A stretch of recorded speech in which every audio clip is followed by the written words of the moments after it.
www.fmliberté.com. Bonjour Maître Tassona Traoré. Bonjour mon cher ami.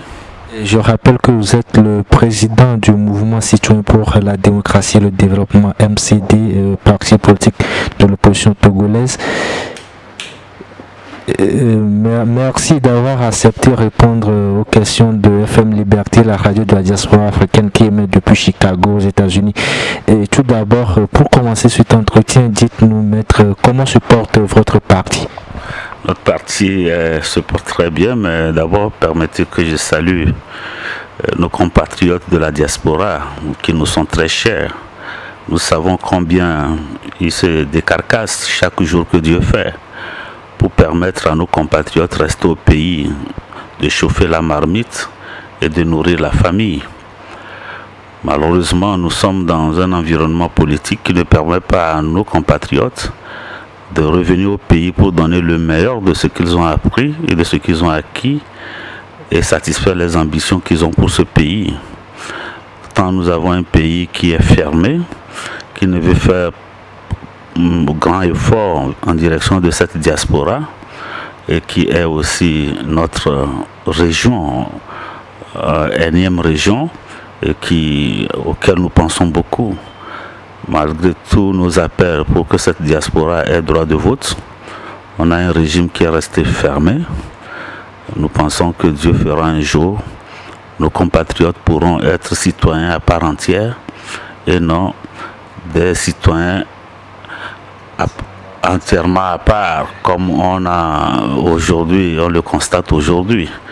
Nous apprécions tout ce qu'ils font au niveau de la diaspora.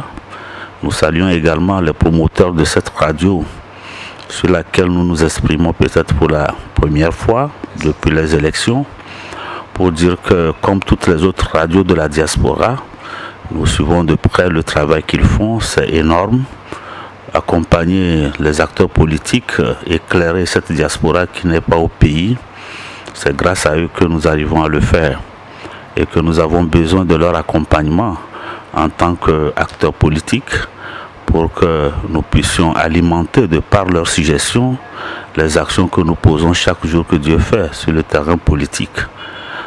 Revenant à votre question, il y a un an, presque jour pour jour, nous étions à des élections. Nous avions, au sorti de ces élections, fait le diagnostic de ce qui n'a pas marché, ce qui a marché. Il me semble que, bien sûr, l'heure n'est pas au bilan. Chaque formation politique, chaque acteur a tiré les leçons. Tout le problème aujourd'hui, c'est de comment faire en sorte que les prochaines élections qui auront lieu au pays puissent avoir beaucoup plus de contenu au niveau de la clarté, pour qu'une fois ces élections passées, on n'ait plus à avoir des querelles de contestation comme on le connaît aujourd'hui. Et pour ça, nous comptons sur eux parce que pour la plupart de nos compatriotes de la diaspora, ils ont des occupations diverses, ils connaissent du monde, ils travaillent avec des institutions internationales et nous avons besoin de leur accompagnement pour que nous puissions arranger ce qui ne va pas chez nous.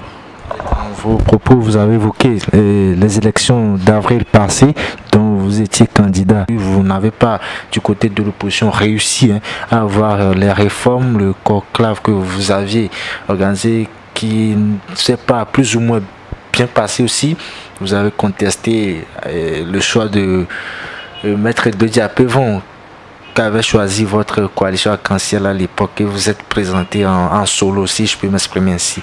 Et un an après, avec du recul, avec le temps, Maître, dites-nous si c'était la meilleure décision que vous aviez prise à l'époque. Vous savez, en fonction de ce qu'on pense soi-même, de ses opinions propres, on peut avoir des lectures différentes des événements politiques. Ce n'est pas une décision de Maître Tassona d'aller aux élections, c'est une décision d'une formation politique qui est animée par des milliers de sympathisants et adhérents qui ont décidé que nous allions à ces élections. Nous n'avons pas pour habitude de regretter les actes qu'on pose, mais on les assume. Qu'elles soient bonnes ou mauvaises, on les assume. Vous avez demandé que Avant les élections, on devait pour obtenir des réformes, on ne les a pas obtenues. Je crois que s'il faut refaire la genèse de tout ce qui a conduit à ça, on passera tout l'après-midi, on n'en finira pas. Donc l'essentiel est qu'aujourd'hui, qu'est-ce que la classe politique peut faire pour que tout ce qui n'a pas marché de par le passé, on puisse trouver des moyens pour corriger. Et c'est à cela que nous nous attelons aujourd'hui. Donc place point n'est plus au regret. Ce qui s'est passé au niveau de la coalition Arc-en-Ciel, en son temps, on s'était exprimé pour expliquer pourquoi on n'était pas d'accord. Pour être allé à ces élections seul, c'est également une décision du parti politique. Et je vous rappelle que dans une situation normale, dans des pays où se trouvent nos compatriotes, on peut arriver à des candidatures de consensus selon le courant idéologique pour arriver à dégager un candidat. C'est valable en France, c'est valable aujourd'hui ce qui se passe aux États-Unis. Il y a plusieurs candidats de part et d'autre selon les clivages idéologiques, mais ce n'est pas le cas au Togo. Combien de journalistes ont interrogé les formations politiques pour voir quelle est leur base idéologique, quel est le programme de société qu'ils comptent dérouler, quelle est leur vision pour la construction de notre démocratie et de notre pays. Voilà autant de questions sur lesquelles souvent on ne s'attarde pas et qui fait que nous surfons sur les conséquences de tout ce qui n'a pas dû être posé comme prémisse et on s'attarde sur les conséquences. Donc nous ne voulons pas revenir sur ces événements-là. Chaque formation politique a tiré les leçons qu'il faut. L'essentiel pour nous aujourd'hui, c'est de regarder de l'avant, travailler avec ceux qui sont animés de bonne volonté, pas dans le sens des regroupements qui ne sont pas non plus exclus, mais essentiellement au jour d'aujourd'hui sur des questions d'ordre thématique. S'il y a un sujet comme les réformes politiques, comme les locales, comme le mal-être des Togolais, comme tout autre sujet, est-ce que la classe politique peut sur ces questions-là se mettre au moins d'accord pour avoir une stratégie pour revendiquer et obtenir ce que nous voulons? En réalité, ce qui biaise le débat, c'est cette histoire de leadership collectif individuel que les gens recherchent et qui font que parfois nous oublions l'essentiel. Dans un pays aussi éclaté, qui a du mal à trouver son chemin, il me semble qu'il y a une règle qui est même de la nature. Regardez les animaux, même quand ils sont en pâture et qu'il y a un danger imminent qui se profile à l'horizon, ils se regroupent. Donc en principe, cette règle-là, on ne l'enseigne à personne. Elle s'impose à nous en tant qu'être humain. Donc sur ces questions-là, on pouvait trouver raison de nous regrouper, de nous entendre pour dire, bon voilà, sur la question de réforme, voilà la stratégie qu'il faut mettre en place, voilà les moyens à mobiliser et avec qui le faire. Malheureusement, toute chose aujourd'hui que la recherche est freinée au niveau de la classe politique, du leadership individuel, nous font rater les occasions d'aller de l'avant. Nous, au niveau du MCD, nous prenons comme l'état actuel. Le problème n'est pas de rechercher qui est leader de quoi, mais c'est de nous battre pour un leadership collectif. Le leadership collectif, c'est le gain que nous aurons par rapport à nos revendications. Le reste, les choses se feront d'elles-mêmes. Pendant que vous vous battez pour obtenir ça, vous allez vous découvrir pour voir avec qui vous pouvez composer. Soit sur l'efficacité des moyens que telle ou telle formation déploie, soit sur la base idéologique, soit sur la base des programmes que les gens déploient. Maintenant, nous regardons les individus, tel est de tel endroit, tel est ceci, il a plus d'adhérents, il a plus de cela. Cela ne constitue pas l'essentiel qui doit décider un leader politique, une formation politique, aller dans un sens ou dans un autre. Voilà autant de choses qui manquent et pour lesquelles nous en appelons de tous nos voeux à un sursaut au niveau de la classe politique.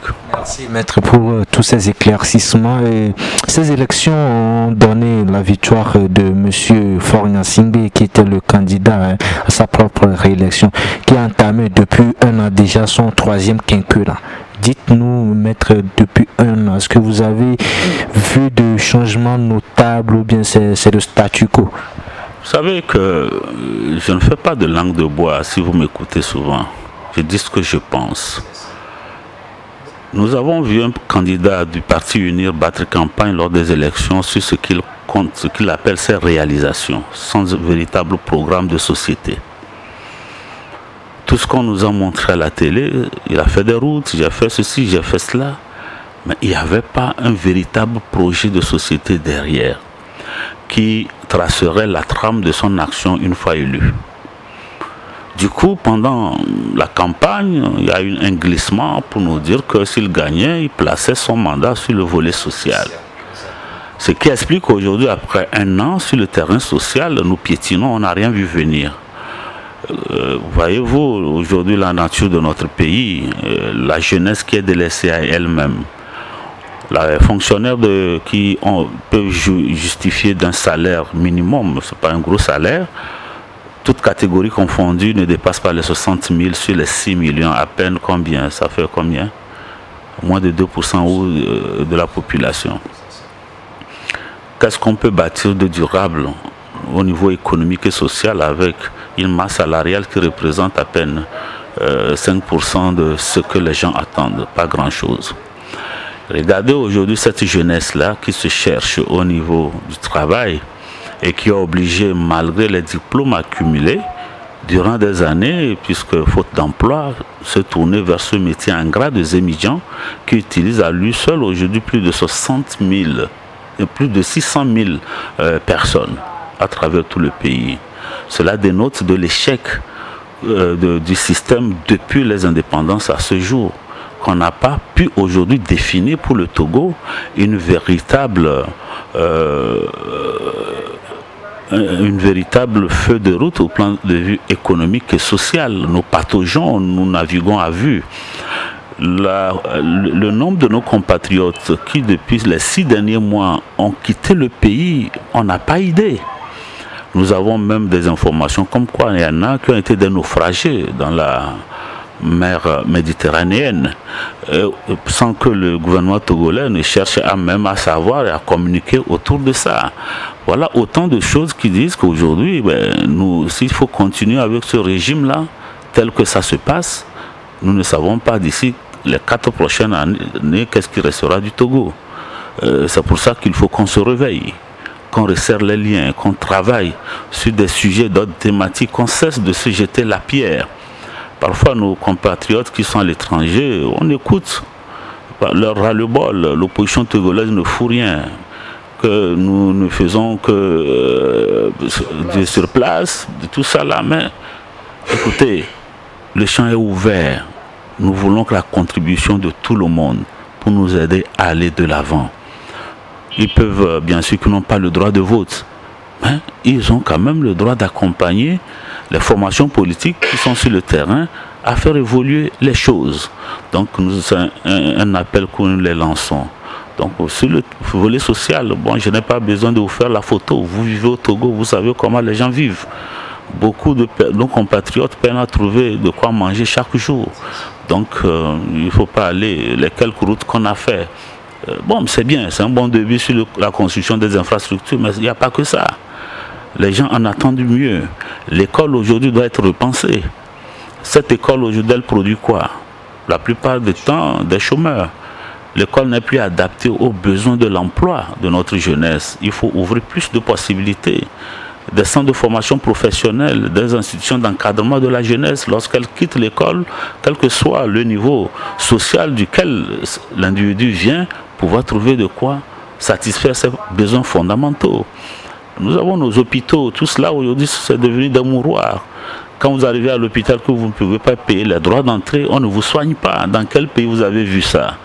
Toutes choses aujourd'hui que nous dénonçons, mais pour lesquelles parfois nous avons en face de nous un mur qui ne dit pas son nom. Voilà le constat qu'on peut faire.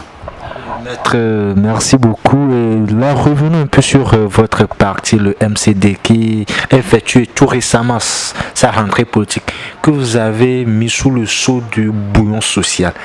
Maître, qu'est-ce que vous mettez dedans? Non, c'est l'activité qui était dénommée bouillon social. Vous savez, quand tout le monde est triste, quand les gens se cherchent, il y a aujourd'hui comme un chaos social où c'est l'obscurité qui draine la lumière, où c'est la misère qui dicte sa loi à la prospérité, où les gens sont perdus. Quand vous allez parler politique aux gens, parfois ils ne vous écoutent pas. De temps en temps, il faut apporter un peu de joie à leur cœur avant de leur parler de la politique. C'est pour ça que nous avons organisé cette activité qui comprenait beaucoup de choses. Il y avait le sport, il y avait un peu de nos cultures de danse folklorique, un peu de politique. Donc, au moins ça peut ramener à nos compatriotes de la préfecture d'Aguenivé un peu de gaieté au cœur et avant d'écouter le message qu'on leur a apporté. C'est cette activité que nous avons appelée le bouillon social. Un bouillon, c'est un peu un mélange de tout, hein, bon, pour donner un sourire et de l'attente, hein, de l'espérance à nos compatriotes. Merci beaucoup. Et le sujet qui fait la une de l'actualité ces derniers temps, c'est la décentralisation, les élections locales. Maître, dites-nous, comment voyez-vous le processus qui est conduit actuellement par le régime en place? Vous savez que le MCD déjà en avait fait un des axes principaux de son combat pour ce pays. Le tout n'est pas de vouloir construire une démocratie au Togo par les institutions fortes. La démocratie institutionnelle doit être accompagnée par quoi? Par une démocratie économique. Faire en sorte que les populations, la jeunesse, tout le monde puisse tirer profit de la prospérité, des richesses qu'on a au même titre d'égalité. Toute chose qui n'existe pas. Le discours aujourd'hui qu'on nous développe, c'est autour des institutions, tout cela. Nous pensons que le premier maillon à partir duquel nous pouvons corriger ce déficit sur le terrain économique, c'est de redonner de la voix sur le plan économique et social à nos compatriotes. Et pour le faire, il faut passer par le maillon de la décentralisation. Vous comprenez pourquoi, depuis que cette loi de la décentralisation a été adoptée dans les années 2000, à ce jour, nous ne comprenons pourquoi le gouvernement piétine à les mettre en œuvre. Parce que le régime actuel a fondé toute sa stratégie politique sur des aspects, l'ignorance et la misère qu'il cultive, c'est de vastes champs. L'ignorance et la misère des gens. Donc le jour où les gens cesseront d'être misérables, auront un pouvoir d'achat, ils pourront mieux raisonner et ils pourront faire changer durablement les choses. Voilà les raisons qui font que le gouvernement n'aime pas les organiser. Comprenez que pour une fois que les bailleurs de fonds, nos partenaires en développement, ont pu exercer des pressions sur ce gouvernement-là pour qu'il organise des élections locales, le MCD ne pouvait s'associer à ce qu'on puisse en faire de sa tenue d'autres préalables avant d'y aller. Nous disons que les réformes institutionnelles et constitutionnelles qui rentrent dans le cadre de la construction de l'édifice démocratique est une chose indispensable. Mais en même temps, vouloir faire la priorisation entre ce combat pour les réformes et ce que nous pouvons faire pour donner de la voix à nos compatriotes au plan économique et social, c'est un jeu assez risqué. La classe politique a des moyens aujourd'hui de se battre pour en même temps avoir des réformes que nous attendons et en même temps obtenir les élections locales. Voilà le sens du combat que mène le MCD. On ne peut conditionner l'un par rapport à l'autre. Donc, nous disons que les deux choses sont importantes, nous avons des moyens de les obtenir. Donc, la façon dont le processus est conduit aujourd'hui, pour revenir à votre question, nous avons vu le chef de l'État, en concertation avec les chefs traditionnels, ça a levé le tollé. Il faut dire que nous n'avons pas tendance à considérer, ce n'est pas le contenant qui est le plus important, mais c'est le message. Nous avons pu déceler dans cette rencontre-là que, effectivement, le sujet sur la décentralisation s'est invité au sommet de l'État et que pour une fois, il ne peut plus ruser et que ces élections auront lieu. Voilà la première conséquence que nous en avons tirée. La deuxième conséquence qu'il faut tirer, c'est que nous voulons que s'il y a élection locale, qu'on puisse en débattre, élargir le cercle de la discussion au niveau des acteurs politiques que nous sommes, de la société civile et des acteurs qui s'intéressent à ces questions pour alimenter le travail qui est fait en amont par la cellule technique mise en place par le gouvernement, essayer de corriger là où il faut corriger, combler les vides si ça n'avait pas été pris en compte, faire en sorte que pour une fois, si on a des élections locales, elles puissent être au rendez-vous avec l'attente de nos populations. Et le MCD, sur cette question-là, a commencé déjà par en parler depuis les élections présidentielles. C'est un sujet qui nous intéresse. Nous pensons que le faisant, organisant les élections locales, nous pourrons commencer par satisfaire un grand nombre de nos besoins. Et je fais un petit calcul. On nous parle de 350 cantons. À supposer qu'aujourd'hui, au niveau de ces 350 cantons, il y a des élections locales érigées en communes. Imaginez que si on doit pouvoir recruter au niveau de ces cantons ou de ces communes un certain nombre de fonctionnaires de premier plan qui soient attachés à la commune en dehors des élus et qu'on prenne au minimum 5. Faites un peu le calcul pour voir sur la masse de nos jeunes qui attendent du travail, combien de personnes peuvent gagner du travail. Ça crée non seulement du travail, ça alimente le commerce local et ça crée quoi? La croissance au niveau local. Donc, démultiplier cela au niveau des préfectures et au niveau des régions. Donc, les élections locales sont d'une importance qu'on n'a pas besoin de démontrer. Nous en attachons beaucoup de prix. Donc, pour revenir à ça, la troisième attente, conséquence qu'on peut tirer de cette rencontre-là, c'est que nous voulons, pour une fois, que le gouvernement respecte les acteurs politiques, pour que nous puissions connaître s'il y a une volonté manifeste chez le gouvernement d'aller vers les élections locales. Faut-il qu'on sache comment cela doit se dérouler. La loi sur la décentralisation a fait l'option d'organiser des élections au niveau national. C'est une intégration, décentralisation générale, c'est-à-dire que tout le territoire togolais doit connaître une décentralisation. Mais tel qu'on commence par nous parler de 156 communes, ça laisse croire que le gouvernement veut violer l'esprit et la lettre de cette loi. Et non seulement de cette loi, même de la constitution togolaise qui veut que tous les citoyens soient logés à la même enseigne. On est tous égaux devant la loi. Alors on doit nous expliquer le pourquoi de ce choix-là. Est-ce que c'est un choix d'étape compte tenu de nos moyens et compte tenu du retard au niveau infrastructurel? Si c'est le cas, quel est le calendrier qui est déroulé pour que nous sachions qu'à échéance de telle année, on aura la communalisation générale comme la loi l'a prévu?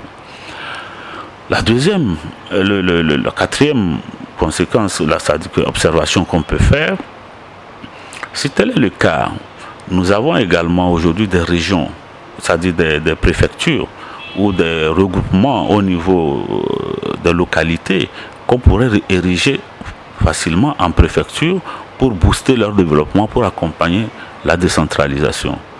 Et maintenant, au niveau des régions, c'est ça qui est le plus important. Le Togo aujourd'hui a 5 régions économiques. Ces 5 régions économiques, quand vous les analysez, on ne sait même pas qu'est-ce qu'elles font, parce qu'on ne voit même pas sur le terrain en quoi cela se traduit-il, leur existence, quel est le budget qui est affecté aux 5 régions économiques, quelles sont les missions qui sont attachées, il n'y a aucune lisibilité. Et ces régions sont constituées de manière hétéroclite sur la base arbitraire. Vous avez la région maritime avec à peu près 5 préfectures. Vous avez la région des plateaux qui compte une douzaine de préfectures. Vous avez la région de la Kara à peu près 7 préfectures. La région des savanes avec 5 préfectures. La région centrale, la plus pauvre, avec 4 préfectures. Sur quelle base ces régions ont été définies? Donc, c'est pour ça que le MCD fait la proposition que, prenant la préfecture du Golfe, dans laquelle se trouve la ville de Lomé, la seule métropole économique digne de ce nom qu'on a, malgré les insuffisances qu'on peut en citer. Parce qu'on n'en a pas d'autres, puisque c'est la seule qu'on a. Regardez comment la ville s'étend. 1 500 000 âmes qui habitent Lomé, avec une superficie qui s'étend sur 35 km de part et d'autre. En réalité, la population de 1 500 000 ne justifie pas de cette étendue-là si le pays était bien géré. Or, si on ne fait rien, ça va grandissant, ça va nous poser même des problèmes à la longue sur le terrain écologique. Aujourd'hui, Lomé et Tchévier sont presque collés, Lomé et Anéro sont collés. Demain, où est-ce que les gens vont cultiver? Avec cette terre fertile qu'on a, si on bâtit sur tout, on ne fait rien. Demain, nous allons avoir du ciment un peu partout et on sera obligé d'aller commander à manger au Bénin et au Ghana. Donc, compte tenu de toutes ces exigences d'ordre environnemental, de nos besoins en matière d'équipement, faisons le break, prenons la préfecture du Golfe comme une région économique et autour des grands cantons de Lomé et régions des préfectures. Et fait tout dernièrement de la préfecture d'Agoué, vous voulez? D'Agoué, c'est sûr, nous sommes le seul parti à proposer cela. Donc on se réjouit déjà qu'il y ait un début à Agoué, mais si Agoué a pu être éligible à cette érection de préfecture, c'est valable également pour les autres cantons de Lomé. Il faut les diriger en préfecture pour donner de la voix aux populations de ces localités-là, de sorte qu'elles puissent prendre en main le développement au plan local. Voyez la ville de Lomé aujourd'hui, par endroits, c'est des dépôts d'ordures, des grands dépotoirs d'ordures. Si demain il y a une préfecture d'Agoué, il y a une préfecture de Bé, une préfecture de Kodjovia-Kopé, de Baguida, ainsi de suite, est-ce que moi qui suis d'Agoué-Nivé, je vais accepter qu'on ramasse les ordures de Bé et d'Amouti pour venir les déposer chez moi? Voilà un exemple. Des exemples aujourd'hui, vous voyez le préfet du Golfe, la délégation spéciale de Lomé, qui se réveille maintenant pour aller casser des maisons parce que des gens auraient fait des emprises sur les réserves administratives. Où est-ce qu'ils étaient quand les gens sont là? C'est la preuve que l'administration ne suit même pas le développement de la ville. La ville s'est développée sans aucun plan directeur, anarchique.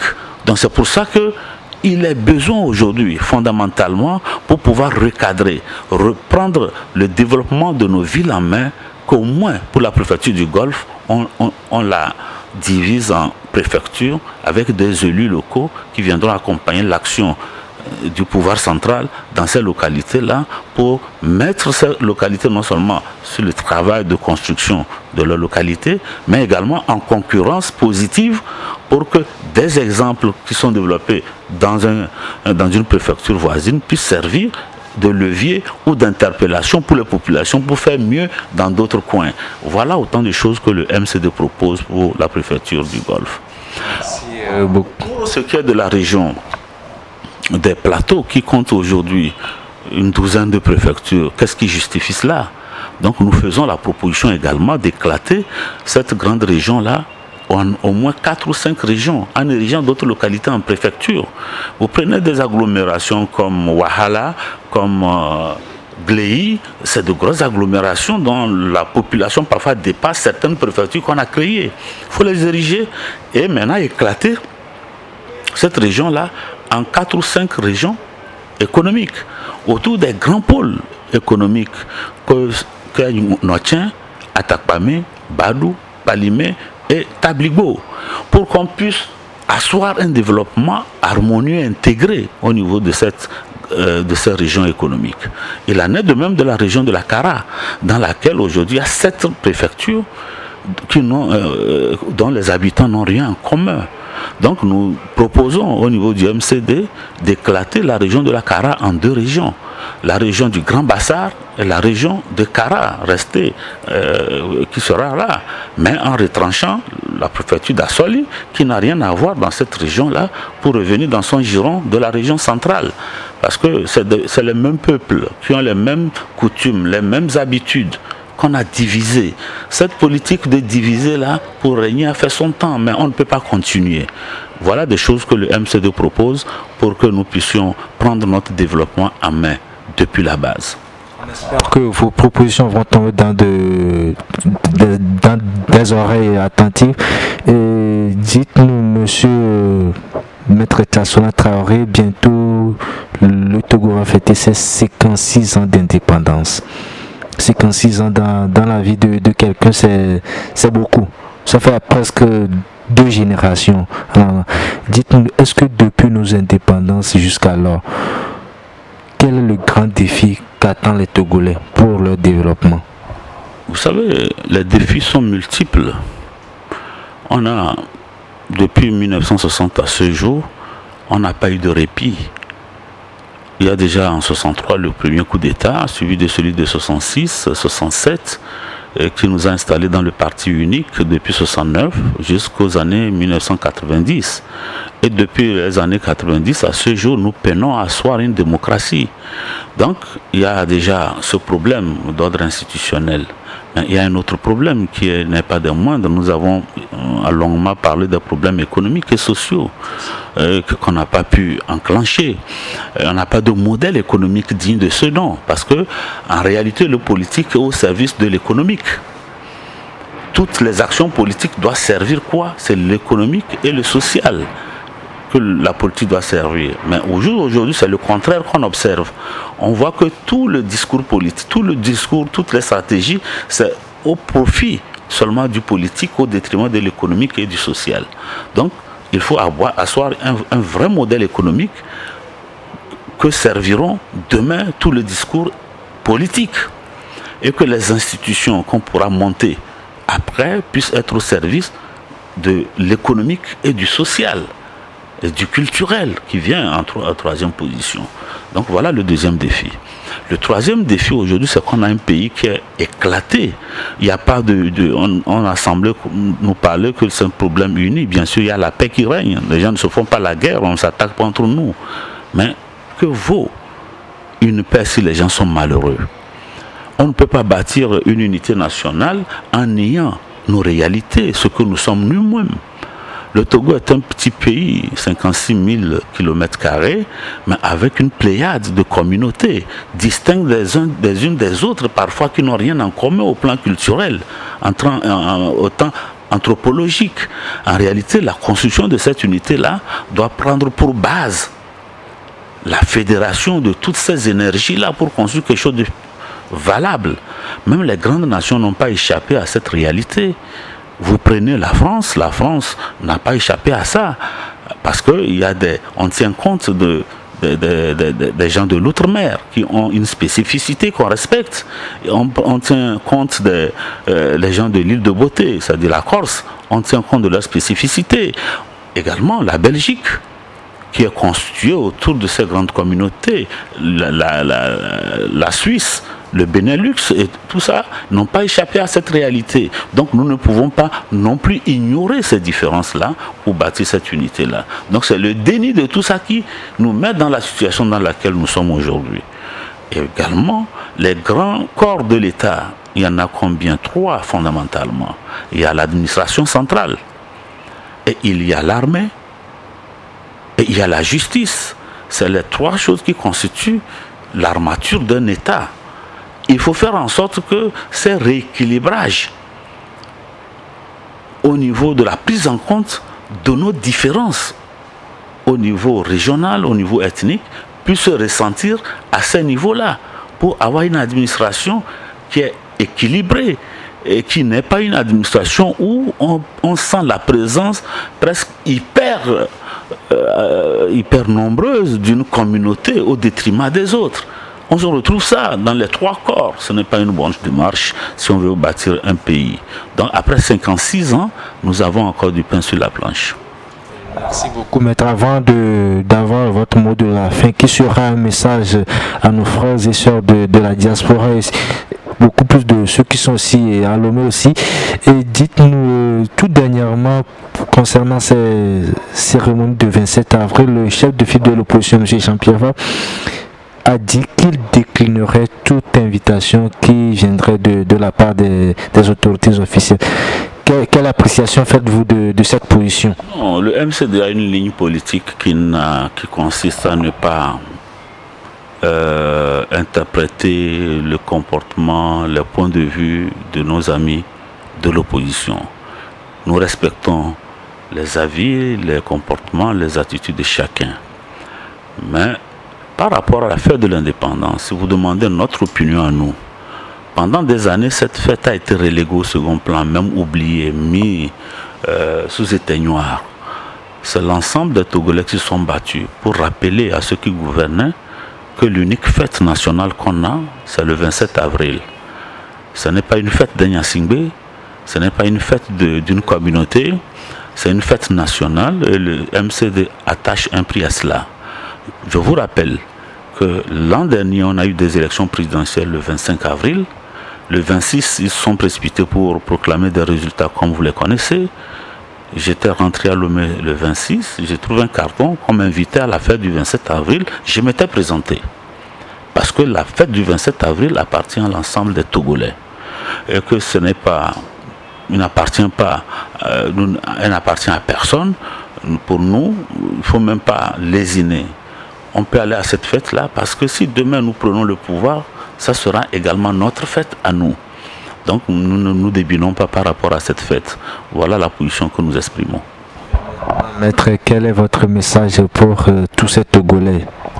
Je crois que le message que je peux lancer vis-à-vis de nos compatriotes de l'intérieur comme de l'extérieur, c'est une communion d'action. On a parfois de ces attitudes à croire que les uns sont bons, les d'autres sont mauvais. On a une lecture du comportement des hommes politiques au plan national qui est en fonction de ce qu'on est soi-même. Il me semble qu'on doit pouvoir relever le niveau du débat, voir dans l'action que mènent les Togolais de l'intérieur que ce n'est pas aussi facile ce que nous faisons et que nous avons besoin de l'ensemble de nos compatriotes qui sont à l'extérieur pour nous accompagner dans ce combat-là. Dépassons les petites querelles régionalistes, ethniques et autres pour qu'on fédère nos énergies autour de l'essentiel. Dans tout ce que nous proposons, nous parlons du Togo. On n'a que ce Togo en commun, en partage. En nous émiettant sur des opinions, en nous alignant dans telle ou telle position contre telle ou telle position, on ne fait pas avancer les choses. Donc, c'est un appel de pied que nous lançons à nos compatriotes, qu'ils soient de l'intérieur ou de l'extérieur, de relever le niveau de la compréhension pour nous accompagner dans ce combat. Nous avons besoin de l'ensemble de nos compatriotes, quelles que soient leurs origines, leurs conditions sociales, l'endroit de leur résidence. Nous avons besoin de tout le monde. Leurs suggestions, si petites soient-elles, sont indispensables pour nous aider à avancer. À nos compatriotes de l'intérieur, nous souhaitons tout simplement que tout le monde ne perde espoir. Un peuple qui perd espoir est un peuple mort. Nous n'avons pas raison de perdre espoir. Nous avons des enfants qui auront des enfants. Si nous ne faisons rien aujourd'hui, quel avenir nous leur laissons? C'est pour ça que, malgré les difficultés, prenons ce que la nature nous offre comme miroir. Quand vous sortez la nuit et que vous regardez au ciel, vous trouvez un grand plafond noir. Mais la seule chose qui capte votre vision, vos yeux, ce sont les points qui scintillent, les petites étoiles. En réalité, le fond noir est plus nombreux que les étoiles. Donc ces étoiles symbolisent pour nous ce que devait être l'espoir et l'espérance. Battons-nous pour que notre pays soit illuminé, soit un pays où il fasse bien vivre et que l'ensemble des Togolais et des compatriotes de l'extérieur puissent trouver raison de rentrer, d'y rester et de prospérer. Merci maître pour votre disponibilité. C'est moi qui vous remercie.